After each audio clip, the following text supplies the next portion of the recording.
कराची से आपको अपडेट करेंगे। इंचार्ज नुमाइंदगान हकीकत न्यूज मोहम्मद रियाज गौरी की रिपोर्ट के मुताबिक ईद के दिनों में कश्मीर कच्चे के इलाके में सिंध पुलिस की जानिब से जराइम पेशा अनासर के खिलाफ मौसर कार्रवाई के बाद संगीन सूरत हाल ने जन्म लिया।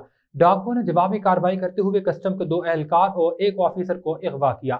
बाददा वायरल होने वाली वीडियो में अगवाकार सिंध पुलिस को धमकाते हुए मुतालबा कर रहे थे कि अगर उनके गिरफ्तार साथियों को रिहा न किया गया तो वो इन्हें कत्ल कर देंगे।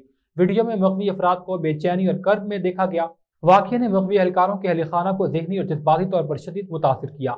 ऐसी हालात में chairman anti smuggling welfare foundation Naveed Abbas ने फौरी एक्शन लेते हुए वज़ीर आज़म के coordinator youth programme Sindh Fahad Shafiq से हंगामी मुलाकात की। मुलाकात के दौरान ASWF ने मुतासर एहलकारों के अहल खाना की तशवीश और वाक़ये की तफसीलात से आगाह किया, जिस पर फहद शफीक ने न सिर्फ अफसोस का इजहार किया बल्कि फौरी इकदाम किए। उन्होंने चीफ कलेक्टर कस्टम बासित मकसूद अब्बासी और IG सिंध से बर वक्त रब्ता करते हुए मगवी एहलकारों की बाहिफाजत बाजियाबी को यकीनी बनाने पर जोर दिया।